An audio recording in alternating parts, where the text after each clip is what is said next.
So here we are, having blown more than 2/3 through 2020. Only about 100 days until Christmas, and the shittiest day of the year, New Year's Day. What could be the icing on the cake that has been 2020? Hang on, I'm going to tell you. The safari park. You're killing me, Larry! Hello, Larry. Hello, Larry! Hats off to Larry! Larry. Fucking Larry. Larry! Larry, get into bed now. So what could possibly top all the crap we've endured so far? How's about when this undeclared civil war becomes official? When Oregon, Washington, and California secede from the Union if they don't like the results of the election? There's been a lot of scuttlebutt about that possibility. I'd be cool with that as long as I get to leave California first. The same yo-yos who are making designer face masks will start cranking out flags with 47 stars on them. Make them a little frayed and yellowed and say they were from 1912, which is when New Mexico was admitted as the 47th state. Everything old is new again, some goofy pitch like that. Now, if those three states seceded, others would follow, right? All of the Northeast, probably Illinois, Wisconsin, but most importantly, that swampy cesspool that is Washington, D.C., would probably throw in with the others. But then, if the seat of federal power is part of the commie sedition, as no doubt they would be, then what? It's almost too much to ponder. It seems as if something bigger than a pandemic and political upheaval has to happen to really shake this planet. Something like a massive meteor strike or outsized solar flares that incinerate the Earth, which is conveniently rotating like a chicken on a rotisserie. Each new day would bring another blast of destruction. Wouldn't that be something? But unless the devastation was total, things would probably resume as they were after a certain amount of time. One of the few things that might rearrange everything would be God blowing that whistle and saying, okay, it's Judgment Day. A lot of different belief systems have their own take on that.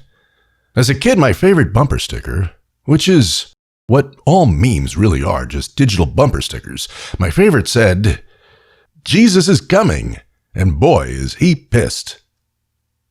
Let's hope the Jesus that arrives on Judgment Day is the one some Korean sculptor depicted, the one that's built like Mr. Universe with volleyball biceps and a 50-inch chest and a 12-pack, and let's hope he has a minigun strapped to each massive forearm, mowing down the sinners like a thresher in a wheat field, or Jesse Ventura in the movie Predator. And KMJ, that's Korean Muscle Jesus, would have a force field surrounding him that no weapon could pierce, like those tripods in War of the Worlds, which was really a pretty good movie. KMJ would stomp around the globe like a two-legged juggernaut with those M134 miniguns that never overheat and never run out of ammo. And when he sees you, he knows whether you are a good person or a no-good prick. Same as Santa Claus. Word would quickly get out via Facebook and Twitter that KMJ, who is far more mighty than those four cowboys of the apocalypse, KMJ needs no horse and he's a one-man gang. Word would spread that somehow some people see him coming with those two miniguns whistling, and this is what they sound like. They fire so fast, something like 6,000 rounds a minute. It's more of a stream or a beam of bullets than the rat-tat-tat of lesser machine guns.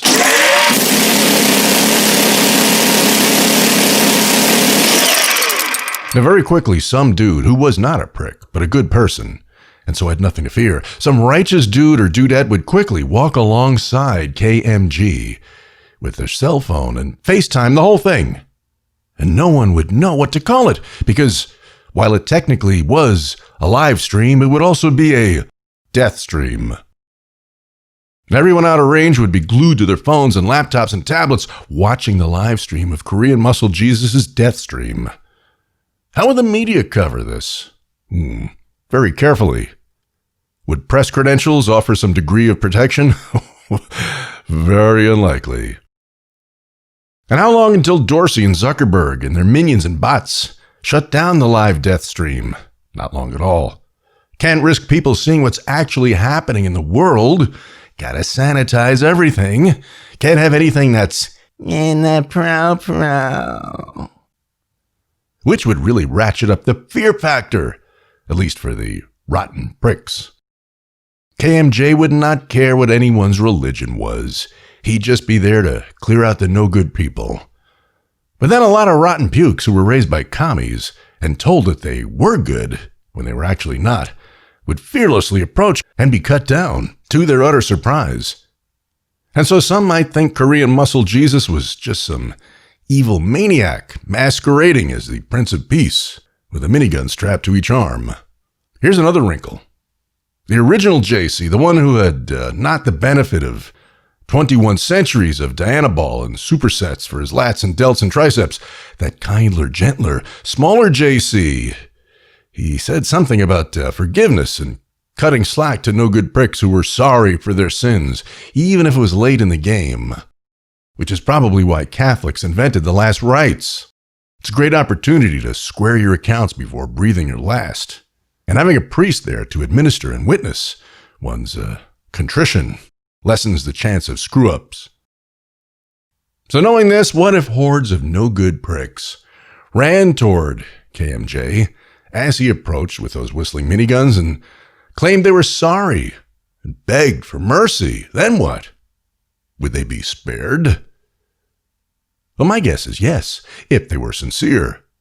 But if they were trying to escape their fate with a lie, of course, KMJ would know and hose them with 7.62 rounds, horizontally and vertically, until they looked like they'd been pushed through a wood chipper. Now, how long would it take KMG to complete Judgment Day in that fashion? It would be a real feat, like on a par with Santa Claus getting all those gifts to billions of children. He'd have to circle the world like a ball of string, with the bodies piling up like cordwood. Or maybe he'd just replicate himself like Agent Smith in The Matrix. If he did that enough times, he might be able to carry out the Judgment Day in a day. Still pretty messy. Or maybe his old man would just do something on a grander scale with less fanfare. Suddenly, every no-good shitbird on earth would find him or herself nipple deep in boiling diarrhea with rats gnawing on their faces for all eternity. And the good people get to stay on earth. That is, once again, paradise. Because without no-good pricks, earth would be paradise. All those assholes that ding your door in parking lots and play their shit music and keep you awake at night and let their dogs bark and steal Amazon packages from your front door and teach your kids commie values. Without them, even maybe New York could be Eden. But still, there's something so much more personal, more direct and vengeful about Korean Muscle Jesus and the miniguns of truth. Some of those creeps in boiling diarrhea, they might think they were sent there by accident. The only sufficiently dramatic alternative to God at Judgment Day would be a visitation by aliens. And considering all the other unthinkable shit that's happened in the first 3 quarters of this year, is an alien invasion really that far-fetched? And the question is, would the aliens be visitors or invaders? Friends or foes? Well, how about the idea of a false flag friendship? What a perfect time for them to arrive and offer a vaccine. One that really works. Because since this Wuhan flu, which I refuse to call COVID-19, and everyone who does is actually bowing to the Chinese Communist Party, who invented the fucking bug in their lab and pressured the WHO into renaming it COVID-19 to erase their connection to it. The virus did not come from a wet market or a bat or any animal. It's indisputable that it was manufactured But to speak that truth is to be xenophobic! More about xenophobia in a minute. But these vaccines, they're getting everyone all excited, are not vaccines, not in the way polio or smallpox or diphtheria. Vaccines are one shot and you're set for life. The Wuhan flu mutates constantly, so the best these vaccines will ever do is provide some level of protection until the next mutation, just like flu shots. No one gets a flu shot for life. You need a fresh one for every flu season. And much of the time, they don't fucking work. Some of the time, they actually make people sick. But whatever the state of vaccines or how many deaths there are, it's still better than being xenophobic. Of course, xenophobia is fear of foreigners. Now, why would anyone fear them as long as they behave themselves and have a good cuisine and pointy women?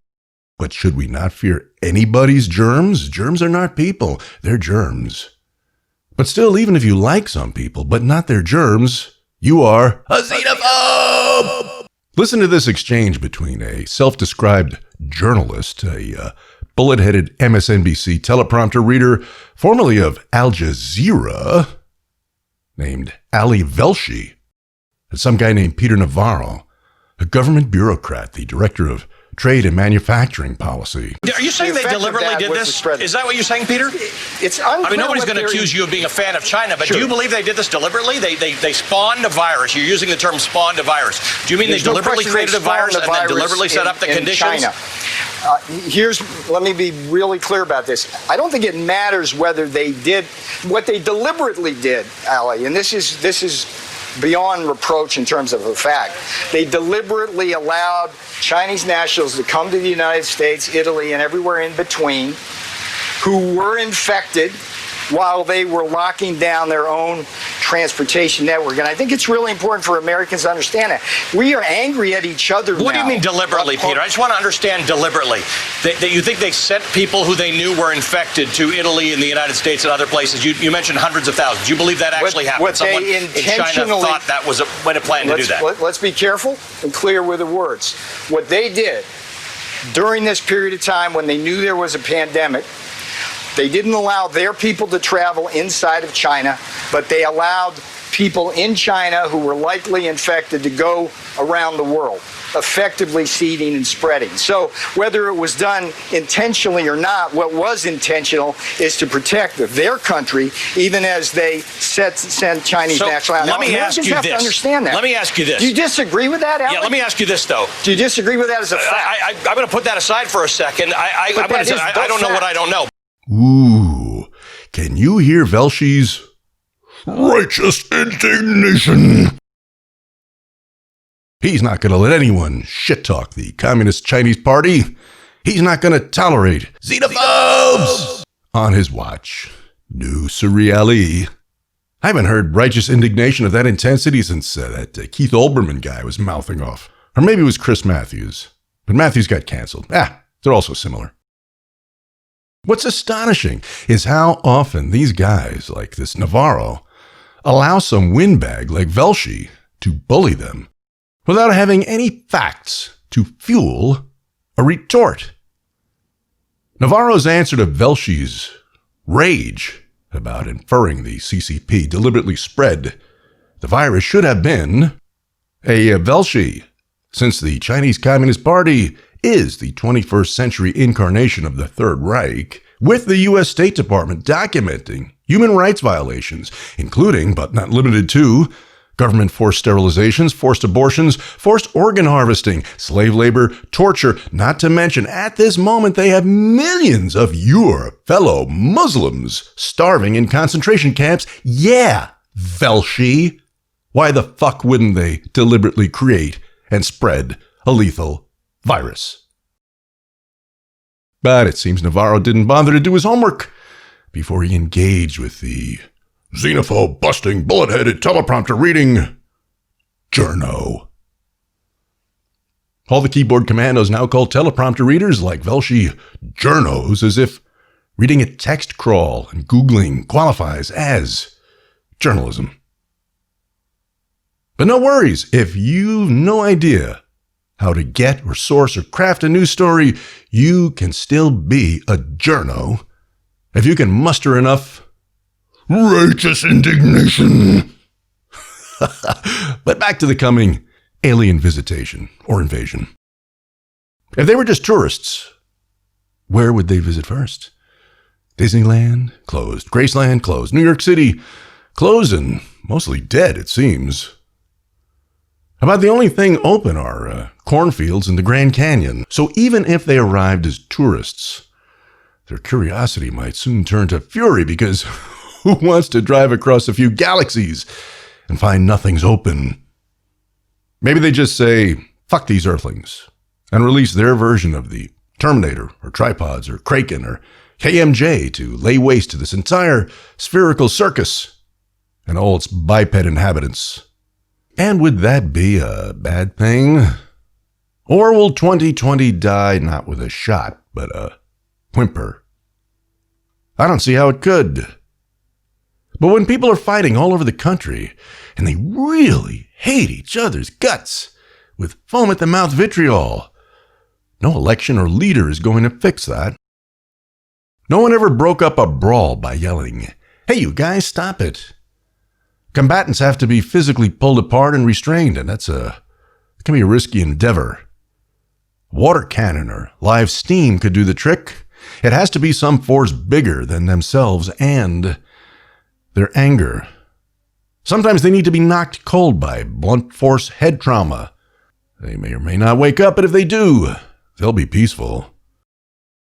By the way, what made me think of alien invasion was a story that says there may be life on Venus, which is fascinating on several levels because it begs the question, what kind of life? A nematode in the muck? Or a rock star with yachts and private jets? And secondly, for decades, maybe centuries, Venus was thought to be incapable of supporting life of any form. Let's wave that in the face of every chooch online bowed out with pride about their belief in science. We hear and see a lot of that these days, don't we? The trouble with science is scientists, because they're just like anyone else. They can be really smart or kind of stupid. They can be crazy. Most importantly, they can be bought, which is the way most science functions today. Nations and corporations and political fronts throw money at scientists all the time and say, hey, you with the goggles and the test tubes and centrifuge. There's a scientific conclusion we want you to arrive at. Here's a grant or a fellowship or just a fat fucking check.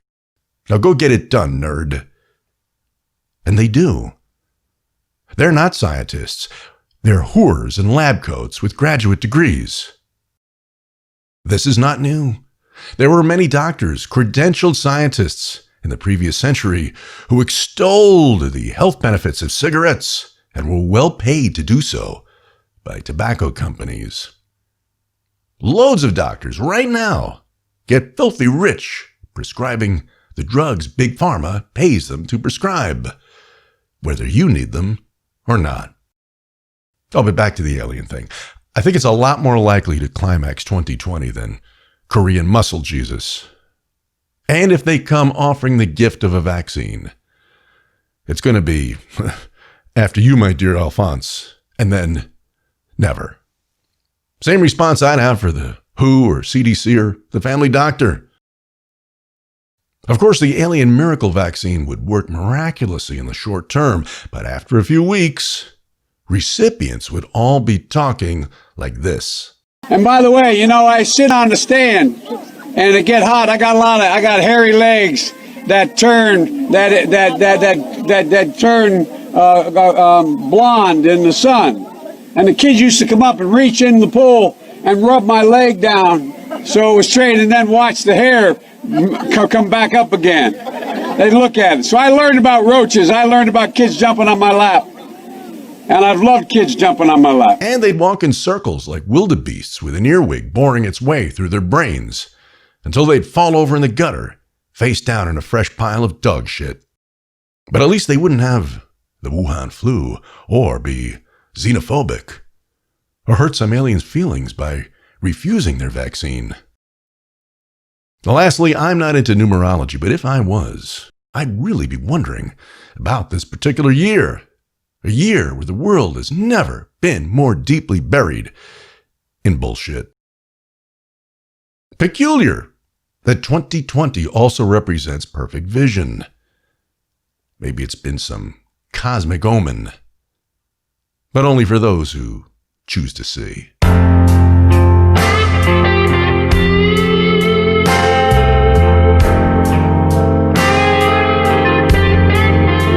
Thanks for hanging with me once again. It's always great to be with you. Stop by the show page at thatlarryshow.com for more content and commentary and images. I know you want to look at Korean Muscle Jesus. Follow the show on Twitter and Facebook. Just plug That Larry Show into the search bar. You'll find us.